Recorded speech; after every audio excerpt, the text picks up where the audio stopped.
It's Ling time! Hala, wala na. Teka, si Hanso yan? What? Nirevamp na si Hanso? Lala! Anyways, edi hindi na lang tayo magkukor. Tuturuan ko kayo ngayon kung paano gumamit ng XP Ling. Gumamit muna tayo ng Inspire kasi hindi naman makakatulong sa atin lahat ng spell dito maliban siguro sa Execute. At dahil naka-critical build si Ling, mas magagamit natin ng Inspire kasi may critical yung mga i-build natin.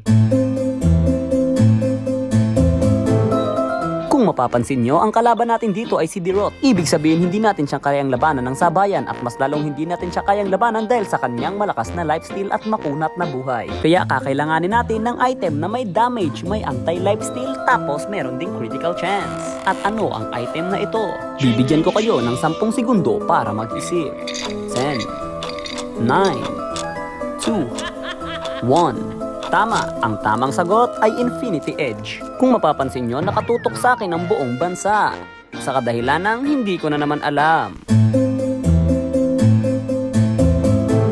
Dapat ay gagawin mo ang lahat para ikaw ay mabuhay dahil hindi ka pwedeng mabaog. Kita mo ang ginagawa ko dito? Hindi nila ako kayang patayin kahit ilang beses pa nila akong habulin. O, teka lang.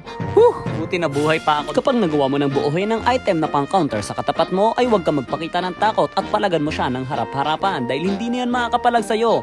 Watch and learn.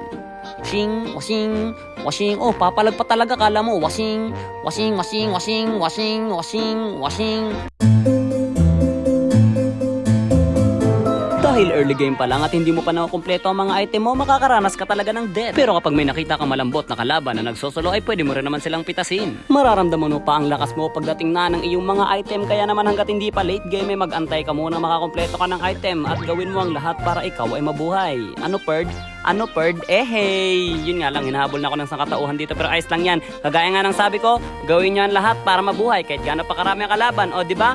Kita mo yun, sa kasamaang palad, hindi umabot ng late game ang labang ito, so good luck na lang sa laban nyo. Yun lang at sana may natutunan kayo at maraming salamat sa panonood.